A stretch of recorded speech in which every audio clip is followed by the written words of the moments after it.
Here we go, February 22nd, 2001 or 2021.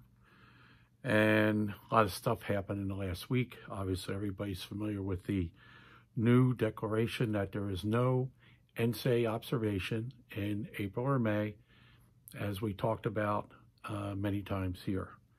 And the discussion is about June and July. I think it's going to be interesting because a lot of coaches want July. But then again, there's a discussion about should we have our old days back? And then there's so many contractual and legal and procedural, and there's no communication. Everybody just wants to ignore everybody and move forward. But came out last week, and people were talking about it over the weekend.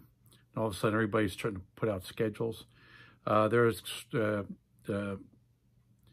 the NCAA, there's a strong commitment to use the next several weeks to outline the transition plan back to recruiting activities post June 1 and to provide these plans to prospective student athletes, their families, and the NCAA membership no later than April 15.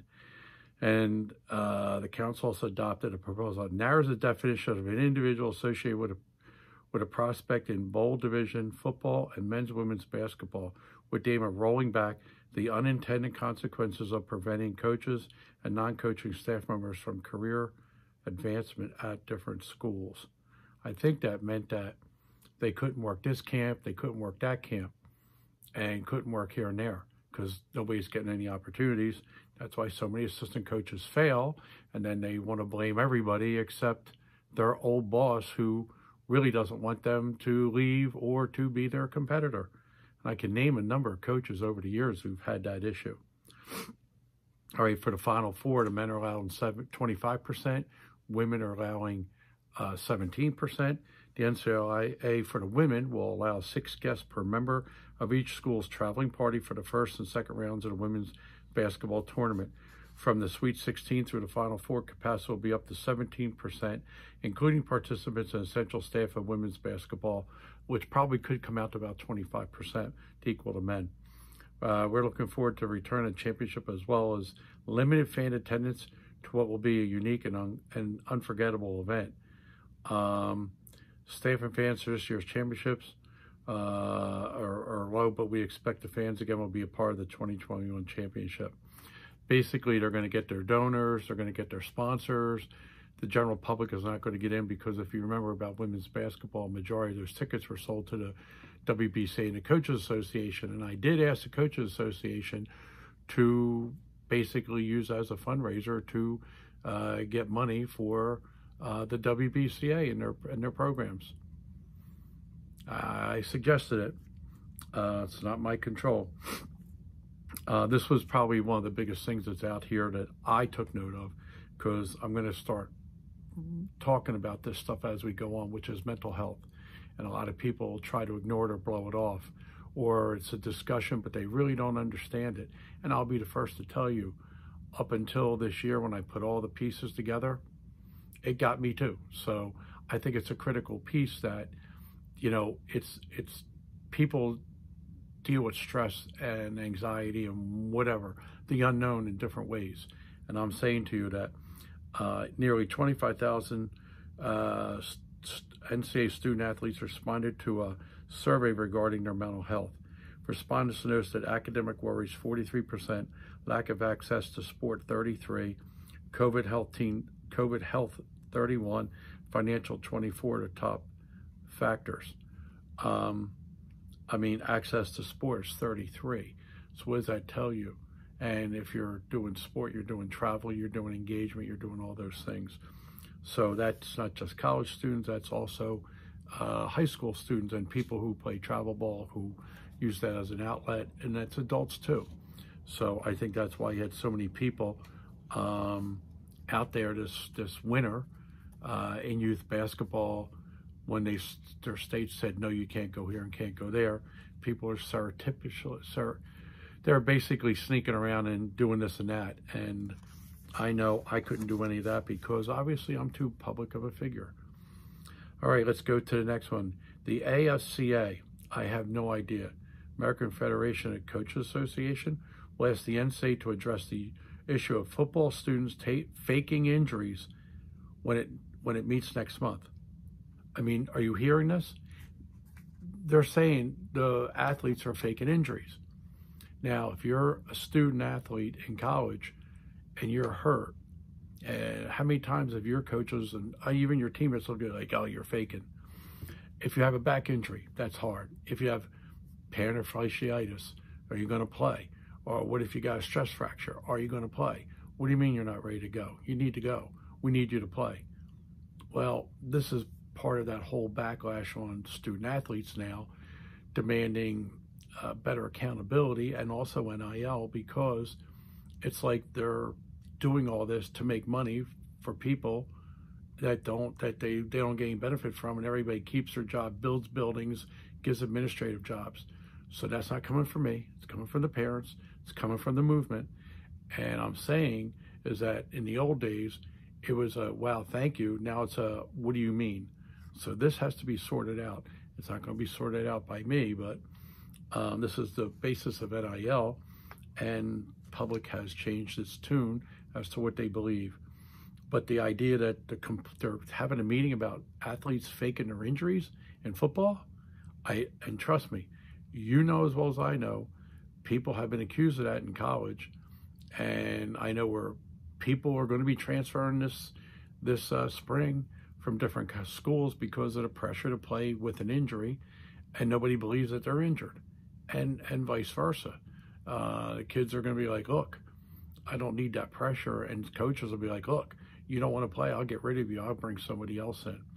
So if you have anything with the portal, I'll bet you this is probably 40% of the port transfers for women basketball portal will be coming up this spring. Well, coming up within the next 60 to 90 days. All right, another NIL article, the rise of athlete influence.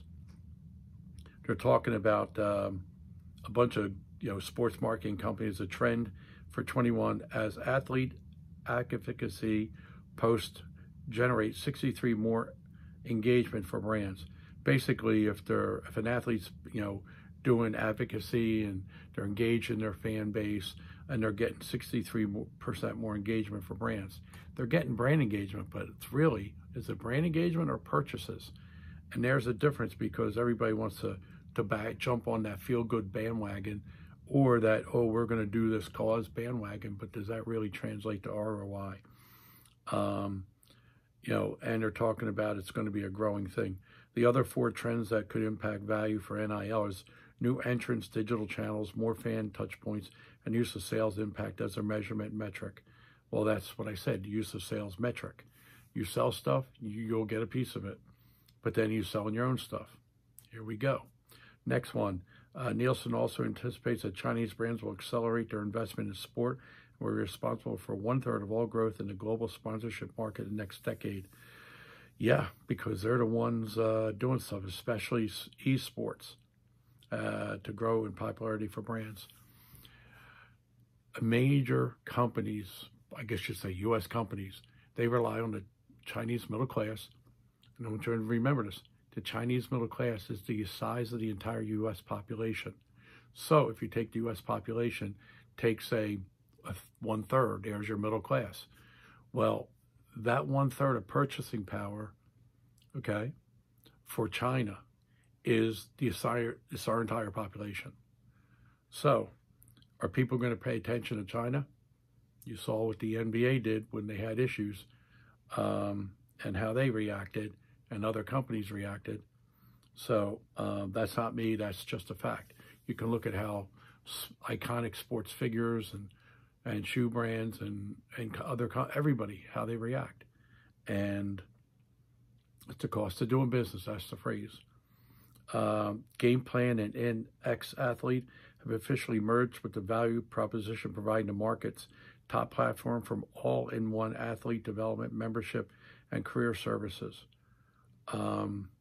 Here's a more effectively engage athletes from high school to the professional level. Here's another NIL company coming out of the woodwork. And why?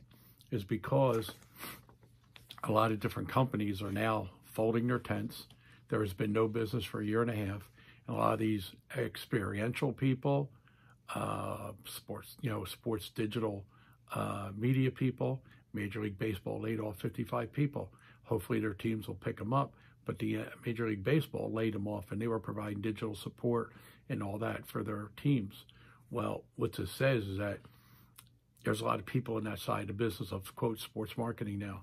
And with athletic departments dropping numbers, and I mean numbers, I would say the athletic departments across the country in Division I, at least, will drop probably by 20 to 33% in some schools. There'll be that much of a drop in the athletic department higher. And I'm hearing about schools now starting to fold. They're folding their athletic departments, and if they're not folding the athletic department, they're literally folding the school and being bought out.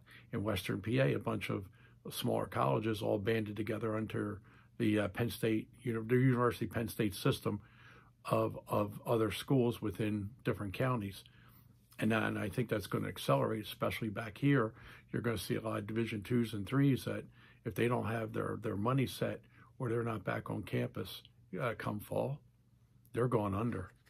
And they'll probably be addressing that after the Final Four because people will see what monies they owe and which money they get.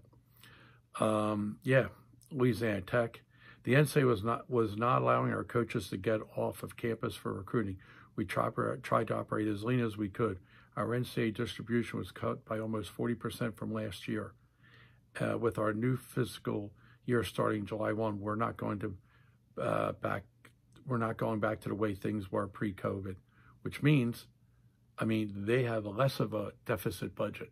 Where some of the bigger schools, Ohio State, I think they said that by them playing football, they decreased their deficit from 100 million to 70.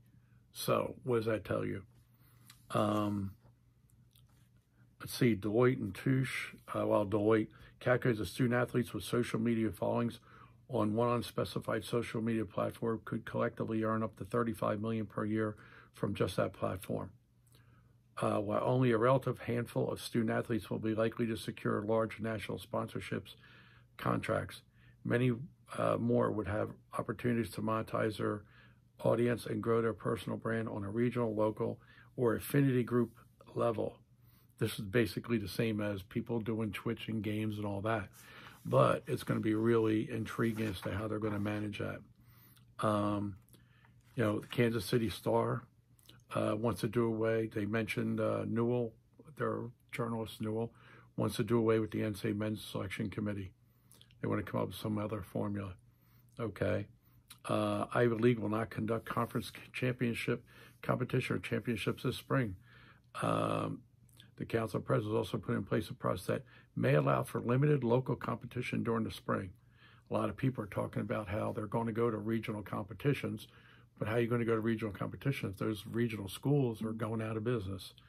Or it's going to make it tougher. Let's see. ACC will limit attendance of men's and women's basketball tournaments to family and guests of the team personnel. So there you go. Minor league baseball laid off 55 people. NBC decision to moving a large portion of NBC Sports live sports content to Peacock. I know they're moving a lot of their soccer stuff. Eventually, that ESPN Plus is going to be where the women's stuff's going to reside, but who knows, they could end up putting the championship on Peacock, which means it's a pay service. And a lot of people are doing that. And if I didn't mention it here or before, Australia banned Facebook from using news articles on their news because they're not paying for it, and all these newspapers and journalists are going under, and they're not getting hired, and they're getting let go because there's no jobs. Nobody wants to pay for them because everybody can have one of these phones, and who needs to pay me? Who's paying who? So at the end, journalism is in a tough space until we create news to be like songs, and they get micro payments for news. So then they'll be able to bring stuff back. In fact, ESPN wrote another article saying they're going to try to hire people back because they're going to a full pay site, possibly. And they have to have content to value going to a pay site. So that's going to be another intriguing thing.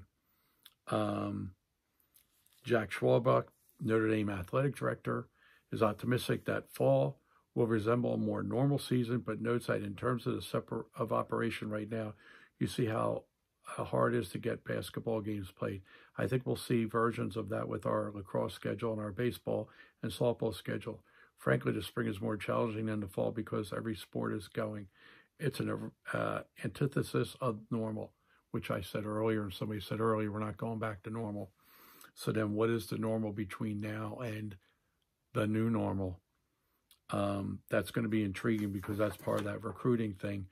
And the part of the problem is nobody wants to talk about what's the effect on kids, what's the, how much herd immunity versus vaccine getting out there versus coaches wanting to get out there. And as I said the other day to a bunch of people, I said, well, is everybody who's going to have to play this summer have to be vaccinated? And who's taking the risk? The NCAA? And then how are you going to go back to a calendar when nobody's planned on anything except to be just trying to do something with ball or TV and video as your main source to be able to evaluate and recruit? Well, if you're trying to go live and a lot of schools' budgets aren't there, how's that going to match for those who have and have not, which is what we talked about. And those are things that school presidents are going to have to decide, because the NCAA, if you go to the manual, it says their goal is to create equality amongst its members. Well, does that mean you're creating equality of work effort, but you don't talk about equality of salary or equality of funding? Well, that's for another time. Well, it's not. It's probably coming in the near future, another separate one of these for a lot of people to understand what's going on. Lastly, there was some other stuff I wrote down here, and I guess that's probably it. Adidas is selling Reebok, and I guess that's probably about it. Not a lot of stuff. I mentioned the other day what's going to happen. People are juggling like crazy right now for summer recruiting. They're trying to figure out what's going on. Nobody knows. I made a suggestion to powerful people. I said, if you're going to have July, you need to have the whole month. And if you pick days, then you have given benefit to one group or another. And if that comes under close scrutiny, we're going to find out how that was done, because I already know what's being played behind the scenes. So if you're going to make it July, you're going to talk about opening in July, then you better make the whole month of July open. You can't pick and say, oh, we're going to add a couple more days for our friends. And I know who they are. And at a later point, I'll probably go into it, but I know exactly what's going down behind the scenes, because people are already pushing for stuff to go outside of the traditional July calendar of 2019, which I said should be illegal because its economic basis is all wrong. And you can't come back and create a new calendar in 21, there was no calendar in 20. So there has to be a better understanding of what's a calendar that works for parents and kids, not just for a handful of coaches, because that's who's deciding this. Handful of coaches and one company. And I'll stand by that. If anybody wants to tell me different, then I'll name names. I mean, it's like no ifs, ands, or buts that a handful of people want to have it, and those who have want to have it, and those who don't have it don't want it. And I mean, open July, shut July. Events are going to run. Video will happen. People have to evaluate that way. And the only reason people want to go out is to see those handful of people that they already know about. And if they say they got to see them, then they can't even watch their own kids and break down film? Or is that because they give it to the Dobo too much? I mean, coaches hate watching film. Head coaches hate watching film. And those who do, God bless them. But the majority of them hate it because they did it for so long. So that's why they want to just go in and cherry pick the best kids and best games, which is a whole other discussion. So that's it for this Tuesday, and looking to be back here probably toward the end of the week with another one of these, talking specifically about the July calendar and things parents and people need to know, and how you're going to have a voice and speak up, because the days of being a victim to what a handful of people does needs to come to an end, because we're in fragile territory for the future. And people will be like, oh, no, we're not. Well, okay. Everybody have a good rest of the week. I know back east there was another snowstorm that went through the area. Crazy day. Enjoy your rest of the week, and enjoy the warm weather that's coming. And God bless all those people in Texas who had to deal with the bad weather. I know I spoke to Mr. Earl Allen about his trials and tribulations of being in that cold weather, and loss of power, electricity, etc.